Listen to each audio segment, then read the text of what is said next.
ஆண்டவருக்கு கொடுக்க வேண்டிய நேரத்தை வேலைக்கு கொடுக்க கூடாது. ஆண்டவருக்கு கொடுக்க வேண்டிய முக்கியத்துவத்தை மனுஷனுக்கு கொடுக்க கூடாது. சோ மனுஷனுக்கோ கர்த்தர் உங்களுக்கு கொடுத்த வேலைக்கோ கர்த்தர் உங்களுக்கு கொடுத்த உறவுகளுக்கோ நீங்க முக்கியத்துவம் கொடுக்க ஆரம்பிப்பீங்கன்னா அப்பதான் வாழ்க்கையில குறைவுகள் வர ஆரம்பிக்கும். அப்பதான் வாழ்க்கையில இடிக்கப்படுகிற காரியங்கள், நொறுக்கப்படுகிற காரியங்கள் வர ஆரம்பிக்கும். அப்பதான் வாழ்க்கையில சத்துரு எழும்புவான். நுகத்தடிகள் நம்முடைய கழுத்தின் மேல் பூட்டப்பட்டதாய் காணப்படும். அது எப்படிப்பட்ட நுகத்தடி பார்த்தீங்களா? இருப்பு நுகத்தடி. மர நுகத்தடினா கூட உடச்சி எரிஞ்சிடலாம். ஆனா இருப்பு நுகத்தடி, ஸ்ட்ராங்கான ஒரு மேல கழுத்தின் மேல ஒரு நுகம் போடப்படும்.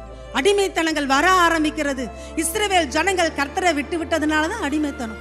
இன்னைக்கு நம்முடைய வாழ்க்கையில கொஞ்சம் யோசித்து பாருங்க. என் வாழ்க்கையில ஏன் பிரச்சனை? கர்த்தரை விட்டுட்டீங்க, கர்த்தரை விட்டு தூரம் போயிட்டீங்க, கர்த்தரை தேட வேண்டிய விதமா தேடல, கர்த்தருக்கு நன்றி செலுத்தல. சோ அதனால தான் பாடுகள் வர ஆரம்பிக்கிறது.